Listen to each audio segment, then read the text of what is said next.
Welcome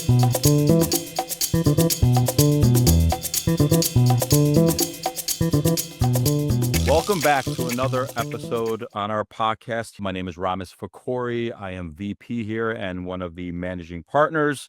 And we're always happy to have you join us as we talk about another strategy within your retirement.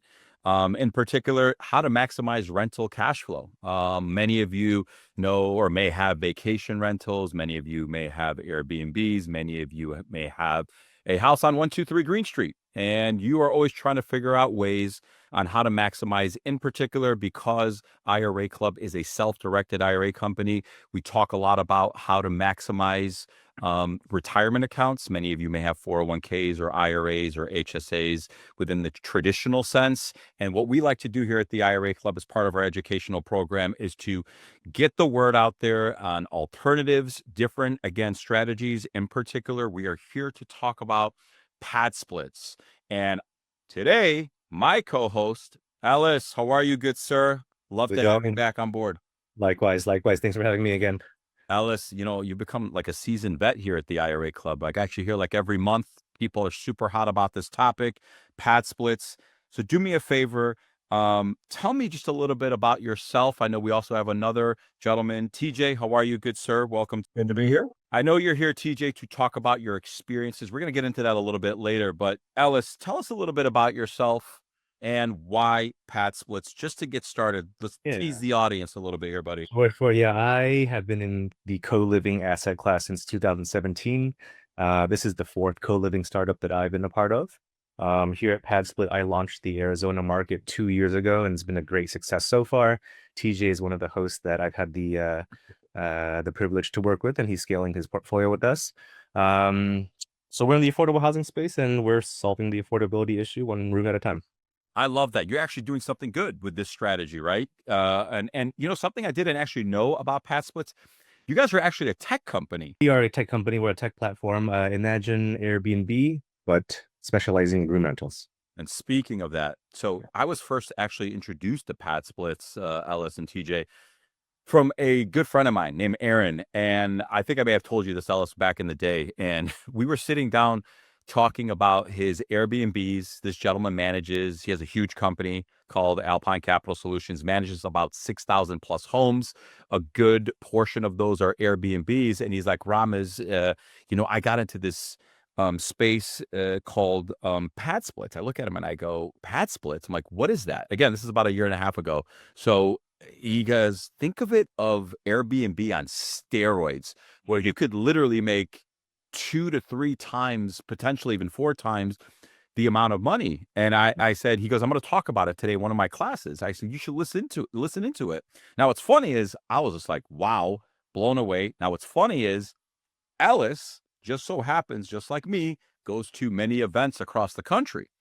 And Ellis, I know you're nodding your head, you're laughing. We met actually for the first time ever at the Bigger Pockets conference.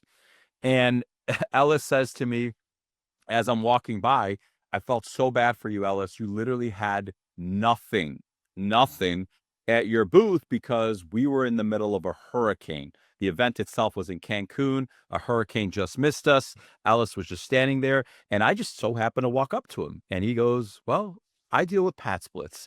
And I said, no way. And we got into this great conversation. And I said, I got to get you on board to the IRA Club podcast so you could educate our members, our students, our investors on this strategy. So again, why PadSplit's? Let's talk about it now. Let's dive into it.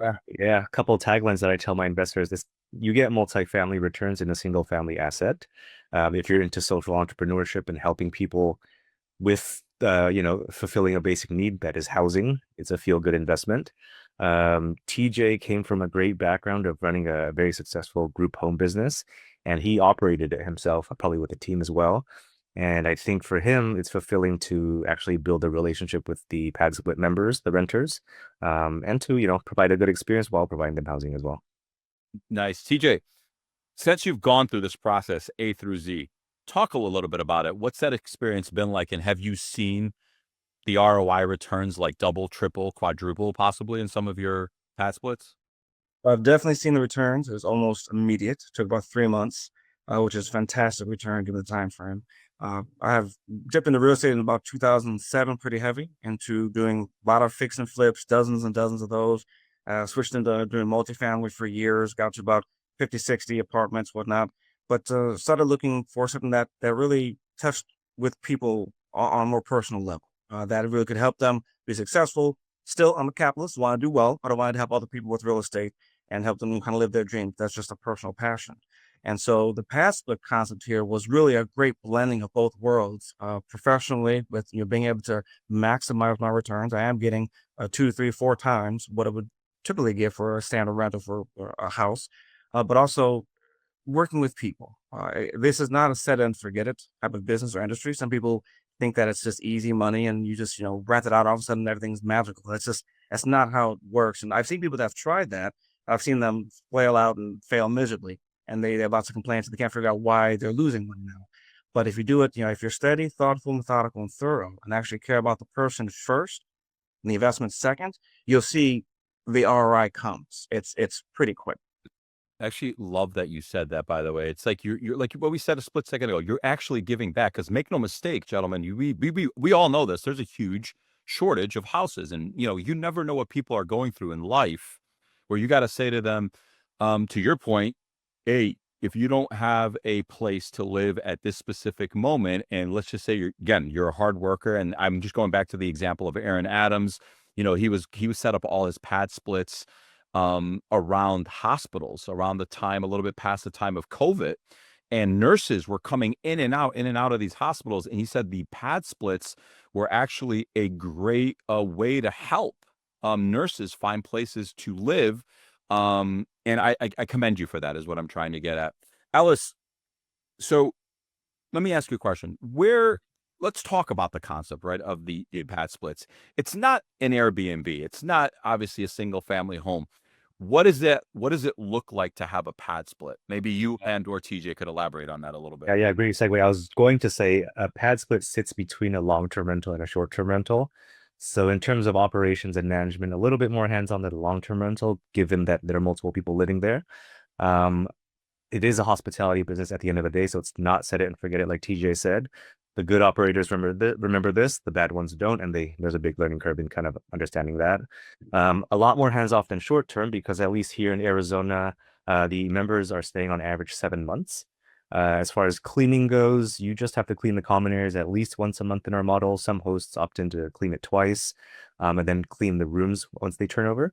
You're not providing any supplies or bedding or kitchenware in the properties themselves. So operationally, it's a lot of a less heavy lift on the operator side. And the renters in general are a lot more grateful, I would say, than a lot of the Airbnb clients that I hear horror stories about. You can check on the actual listings that are available here in Phoenix. The quality of pad splits here is very high. They're Airbnb quality homes, all renovated. They look great, at a great affordable price as well. So I would I'm sorry, go ahead, TJ, please. I would add there's definitely a large community component to this versus a multifamily complex. Everybody's just kind of living their life and they do what they do, and you never really see them, never interact with them. They wouldn't interact with each other. Versus a past, but this is a cohabitation, co-living model, which is kind of newer in the States. It's kind of unfamiliar. This is very common in Europe and South America, other places around the world, but it's a newer concept here. And so not everybody, first understands it, especially from an owner's perspective or from a renter's perspective. But what's really great is once you do get everybody in one spot and they understand, they learn what this feels like, what this is. They still have their privacy, but it's still communal living and shared. Every individual house, at least in my experience, becomes its own mini tribe, its own community. And they look out for each other. They care about each other. They become friends. They build themselves up. They create their own little network. They help with the cleaning because again, everyone has to go along to get along. So it's been a really fantastic model in that sense, and that it's different and it's not what people traditionally in the States grew up with. But once they adopt it, they really see the benefits both personally and financially because they get a much better product for a price that they're paying for the rent versus if they went to a house or just some other multifamily where they've got the deposit, they've got the utilities, they've got the TV, and it weighs on them quite a bit versus this is one stop shop, one payment, and you're done. And speaking of payments, is it monthly, yearly? Are these long-term leases? Like what does that process look like? So every PadSplit host, which Yes. I would be, um, actually signs a lease with PadSplit. And then PadSplit has a membership agreement with thousands of people, across the state or whatnot. And people then they're vetted, they subscribe, they pay a modest fee, and then they can see all of the available houses or rooms available for rent in a particular area. And then they can go and pick, which one they like based on their location, their job, what they need, their life demands. And then they would then ping the host, say, listen, I saw you have XYZ room available at this rate. I'd like to get it, and the host then would receive a little mini dossier, a background on them. Well, have you been evicted, or do you have a job? How long have you been a PadSplit member? Things of that nature. And then you can accept or reject that, because again, it is a membership model. So I'm not leasing with all these people individually. I'm leasing with PadSplit, and so folks can come and go. And the key to this is longer term stays, because you don't want to have the turnaround, just like in any industry for renting. The longer the stay, the more efficient it becomes. Who's doing the vetting process out of curiosity, gentlemen? We do the initial one, so we use LexisNexis, and they give us either a pass or fail. So anybody who applies for a room has gone through that background check. I think that some of the factors that we look for are maximum number of evictions in the last 7 years is one. Sometimes life happens, and we'll give them that. But if there's more than one, that's a pattern which we don't like. If there's a severe or a serious sexual or violent crime, I believe that disqualifies them automatically as well. But what I tell operators is turn off the auto approve feature on your PadSplit dashboard. That's essentially the property management software that we've created. Within those first 24 hours, give them a call, vet them, ask them what their experience with co-living is, ask them if they agree, again, to the PadSplit membership guidelines, the actual house rules, what their job situation is, how far their job is located from the property itself, just to suss them out and build that relationship, especially when you launch a new property, because getting that first batch of few good members to create that culture that TJ mentioned is vital in a successful PadSplit. And I would add, pass was only the first layer of kind of vetting. And then, it is absolutely critical for the host to, or somebody, or human, to speak to whoever is looking to rent a room, because you can learn so much more about who they are as a person on their background. And the reason why that's important is you might not want to, it can be difficult to have a 20-something-year-old person mixed in with a bunch of 50 or 40-something-year-old people. Again, there's cultural differences, there's backgrounds. So again, it's kind of like throwing a hand grenade, out there. So you don't just want to blindly. And I've seen some hosts, I've talked to them, where they just care about the dollars and they just accept, and they pay for it in spades, both in headache and time, and then money, because people are leaving. Then the whole house is upset, and you're starting over. So you really pass was just the first layer of vetting, and then you text with them, you communicate with them, and figure out, do they mesh with the people in this house? Because every house is a little different. And people really appreciate when they know that that you talk to them and you listen to them, you hear them, and you're not bringing somebody that's just not going to be a good fit for that particular house. And you're actually having those conversations, TJ, with every single person before they walk in the door? Every single person. No one comes into one of my places unless I, had an initial conversation with them, and then via text, just to say, hey, hi, I'm interested, and then I'll do the quick search on what the path would say about them, and sometimes it's a quick yes or no right then and there, depending on the situation. But I always prefer to have a conversation with a person, because again, they're people, not numbers. And then I'll reach out, give them a call, and we'll just have a 2, 3, 4 minute conversation about life. What's going on? What do you need? What are your goals? Is this a stepping stone? That's what it should be. Are you trying to live here forever? Why is this co-living or cohabitation model right for you? Again, I'm not giving them the full court press, but again, just some basic information to get a feel for them. But also, it tells them that I'm going to be involved. They're going to know it's not an absentee landlord. If there's an issue, they're going to see me and talk to me directly. And that's why I say from the beginning, this is not a set it and forget it concept, versus some people I've seen do try to scale up dramatically and just throw a property manager at it. I've got multiple property managers, and property managers can be great. I love some of the folks I've got, but some of them get this, some of them don't. And it's a different feel when you're talking to the person, when you are the decision maker, when they know they're going to see you at that property, versus, oh, I own 50 of these, and I'm in Arizona, and I'm buying this out in Nebraska, California, wherever. It's just a different feel. It sends a different message. And again, neither way is, you can, either way can work, but I highly recommend, at least the model that I've done is, I want to see them, I want to talk to them, I want to manage it myself and understand the product. So as I scale and do get to the point where I just can't physically spend as much time with everybody, I can then brief my property managers who've known me for years, who then understand the product and say, this is what I expect of you. How are you going to communicate and share, what's going on with this product to me? So we can make sure that we maximize the investment and that the person that's living there has a great experience, because that's everything. Building an experience, it pays off tenfold. That's where the real return comes, in the dollars and cents, because then they will be your best marketing. They go tell their friends about, hey, you know what? I'm living at this place. Stay in one of TJ's places, or stay in so and so's place. They're really nice. He upkeeps it, and then they look out for each other. That's part of the community building that is so critical. TJ, if you don't mind me asking, you said you had multiple pad splits, right? What is the average number of tenants you have? Number of rooms? Uh, I've got 4 active PadSplit's right now. I started almost exactly, the first one opened this door almost exactly a year ago, and I have 4 up and running. I've purchased the 5th. It's being rehabbed now, and I'm on a contract for the 6th as we speak. And the average number of beds or rooms, it's about 8. 8's been kind of 8 per room. Okay, nice. 8 per pad split. Okay, now I see why the ROI is so great. Ellis, are you a nationwide company? You guys Yeah. service nationwide. All right, great. We service nationwide. We do have a concept called core markets versus emerging markets. I can help with all the core markets for investors out there. In our core markets, hosts will receive full marketing support from our end, which is a huge plus because we are very good at getting these rooms filled. For emerging markets, the hosts will have to source leads themselves, and then send them to us to qualify. That's the next question. So you don't source out the leads. You guys are just marketing the company itself. It's my responsibility to find the leads and then bring them over to you. Correct me if I'm wrong. Only in emerging markets. In the core markets where we have 17,000 rooms, we'll do all of that for you. Ooh. Okay. Yes. So hypothetical scenario. Let's use me as the example. I have 16 residential units here in the Chicagoland area. What does the process look like if I reach out to you, Ellis and PadSplit, and say, all right, I would like to convert. Do you guys help me through that process of converting everything over? Yeah, we would by kind of sharing our resources and our guides with you. In the emerging markets, we don't have a built-out vendor network that includes general contractors that we could introduce you to that are familiar with the model. So you would have to source your own general contractor, give them the renovation guides. We'll tell you how to list the property, and give you some more tips on how to manage once it does go live. But yeah, once you do go live, you would have to source the leads by posting on Facebook Marketplace, Craigslist, and then sending them back to us to qualify and screen.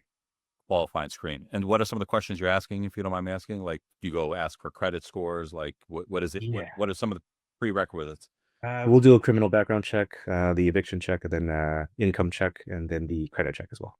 Credit check. And then, so because you just mentioned me personally, I'm in the Chicagoland area. What states are where you do like full turnkey? Where are those locations? Yeah, so we're in from west to east. We just launched in Los Angeles in January. We're in Vegas, Phoenix metro area. In Texas, we're in the 4 major cities: Austin, San Antonio, Dallas, Houston, New Orleans, Atlanta, our flagship market, all the major cities in Florida, Oh, wow. Baltimore, Maryland, DC, Raleigh, Durham, Philly.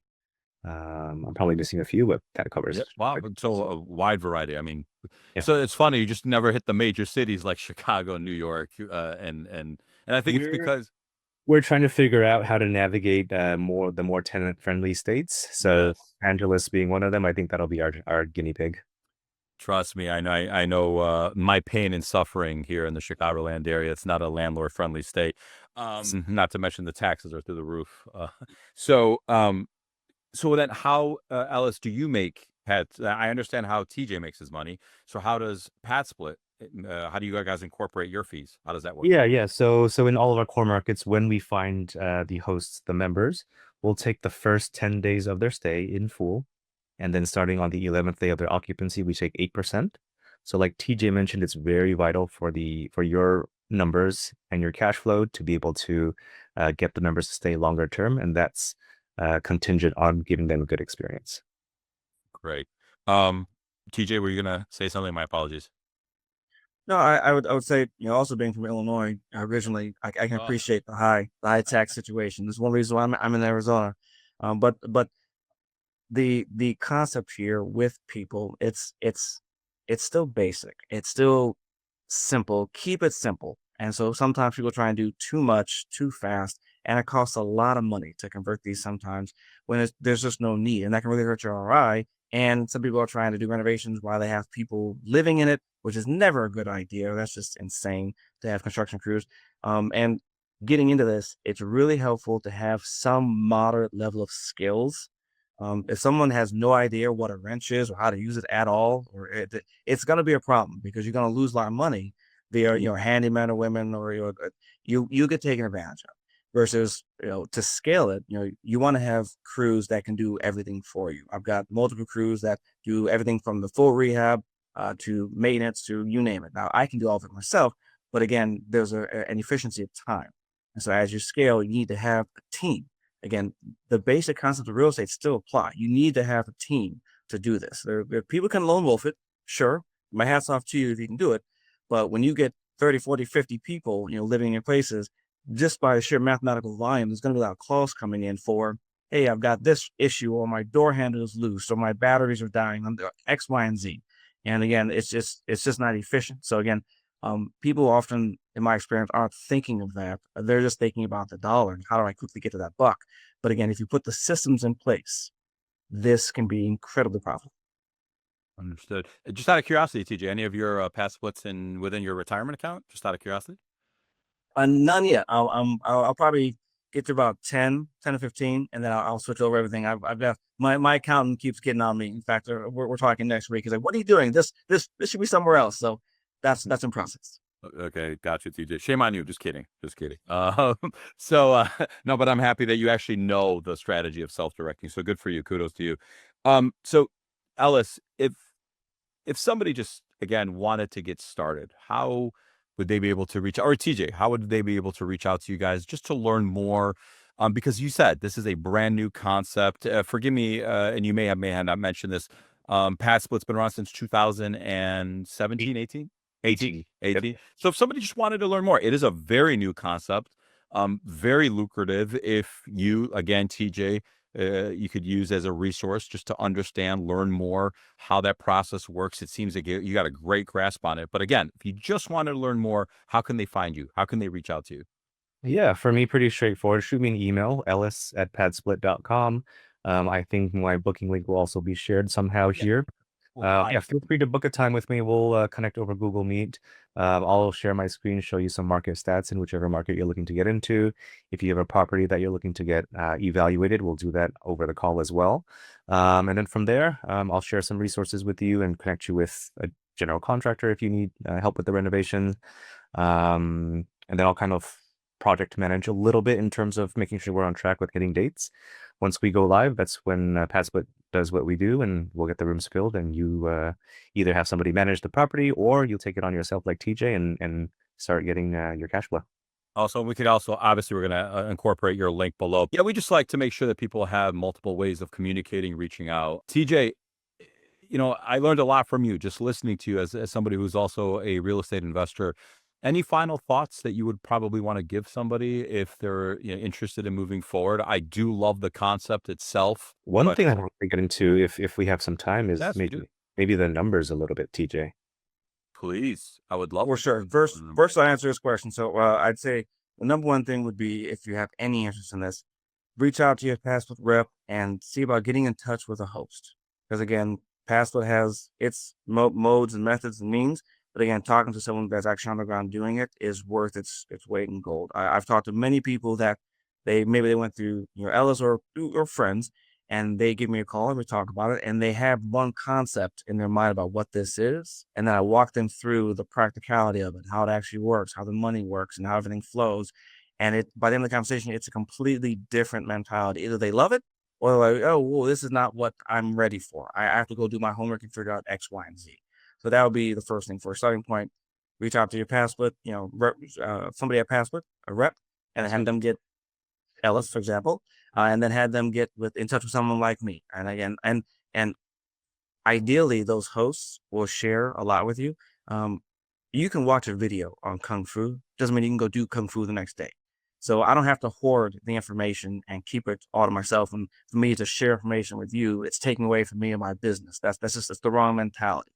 And so again, people should be open and sharing what this is because it's new, it's different, and different can be a little scary for folks. Hmm. So, just want to again jump in a little bit more into depth about it because you mentioned this is a little bit more, although it's passive, it can be a little bit active, right? A strategy. So one thing to keep in mind, because we are a self-directed IRA company that deals with retirement accounts. When your IRA or 401k is investing in a pad split, which is absolutely fantastic, because imagine it grows tax-free or tax deferred, depending on the type of retirement account you have. You also have to keep in mind to keep it at arm's length. Okay. So if your IRA or 401k is investing, you have to hire a property management company. And this is where Ellis could come into play and say, here are some companies that we work with and who you should be looking into. It doesn't, and here's what's funny, Ellis and TJ, I have a lot of clients who actually utilize their family members. And in particular, I'm not talking about their spouse or their children, but you can have your sister or brother or cousin or uncle or aunt actually, or best friend actually manage these pad splits for you. Okay. But again, you can't put the nail and the hammer if your IRA owns it outright or paint or do any of that. I just want to make that clear as you're learning about this concept, this strategy. I do enjoy this concept because PadSplit is a little bit of a pick your own adventure. You can be hands-on with it if you want, like myself. 'Cause I enjoy that. I enjoy the personal aspect of it. I get a lot of fulfillment from working with the people and learning about their backgrounds and what they're doing and seeing them progress. And some folks have stayed with me for weeks, some stay for months, and I see them graduate onto getting their own apartment, and I'm happy for them. That's a great thing. They're doing well. That's what this is meant to be, a stepping stone. But conversely, I will turn the switch eventually and have this be more of a passive concept where I'll bring in property managers and they'll do it as I not necessarily run off into the sunset, but just, again, quality of life, enjoy more time, doing more of these. It's just mathematically, you can't spend so much time when you've got 30, 40, 50, 60, 100 rooms, in your portfolio. So but it's a growth pattern. It's a process. And that's why this is amenable to either, but it just make sure that one is having the conversations and understanding what they're getting into and what they want out of this. Begin with the end in mind. Why are you doing this? And if it's just for money, okay, I get it. We live in a capitalist society. That's one thing. And yes, you can make money, but the real value in this is long term. You have to think long term. There's gold to be made by doing it the right way the first time. Yeah. Speaking of money and long term, you have 4 properties now. How many rooms? What's your occupancy? What are you pulling in?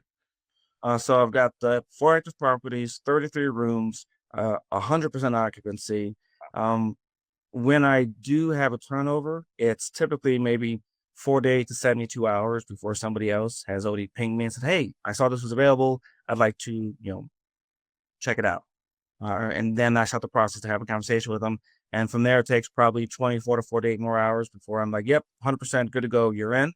And then some people move in the very next day. So I've had vacancies for as long as maybe 48 to 72 hours as the shortest, and longest might be a week, week and a half.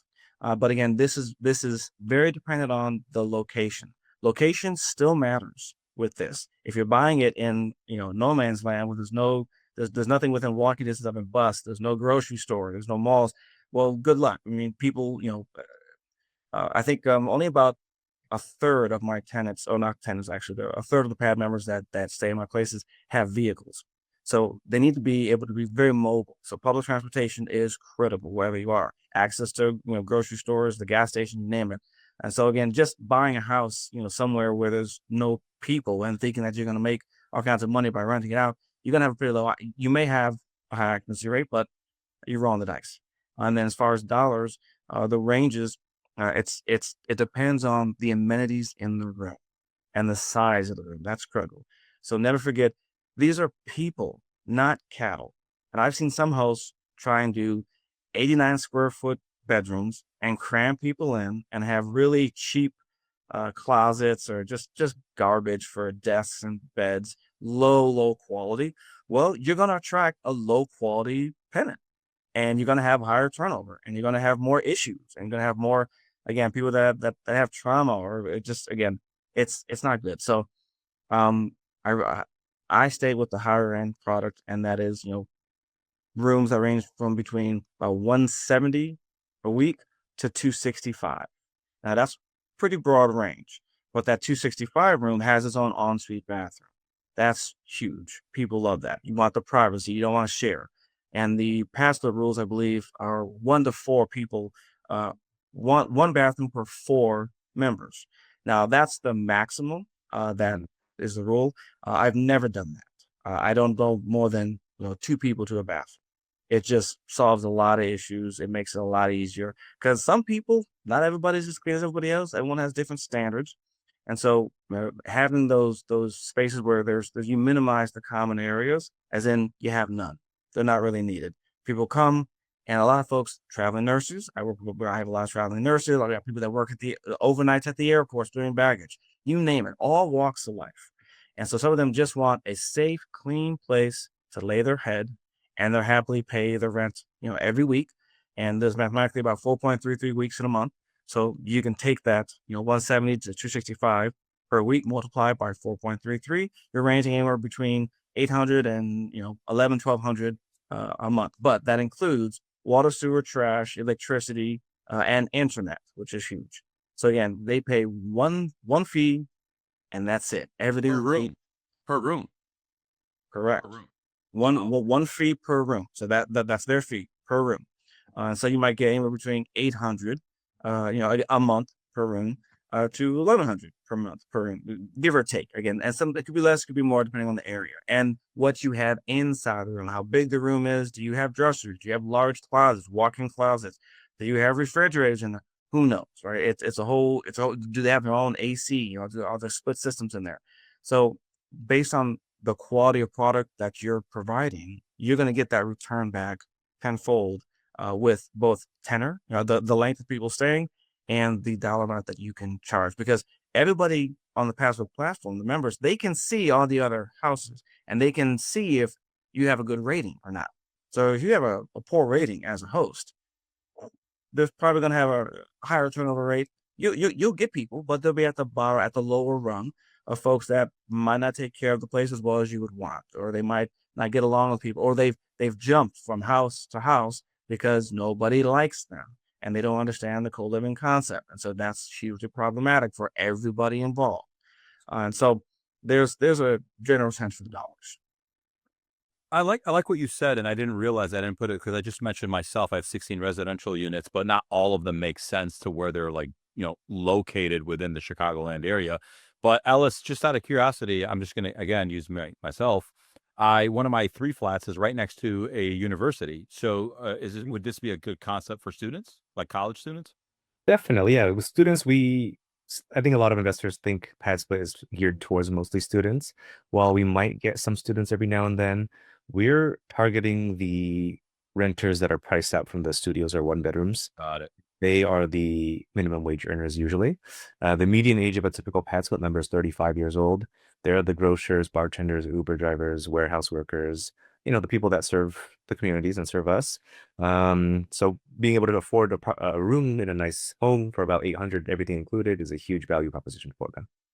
That's a perfect question for a concept that I mentioned earlier that people initially have, thinking, "Oh, well, this is great for student housing for kids in college." No, I've had that. I've had this for a year. It can be in certain locations, but in my experience, I've not had a single youth from school. Right? That's just not the model or the folks that I see typically renting in my particular location. Now, you might be in a big area. Now, by ASU, a passer by the biggest school in the state, absolutely, you're gonna get college renters, and it makes sense.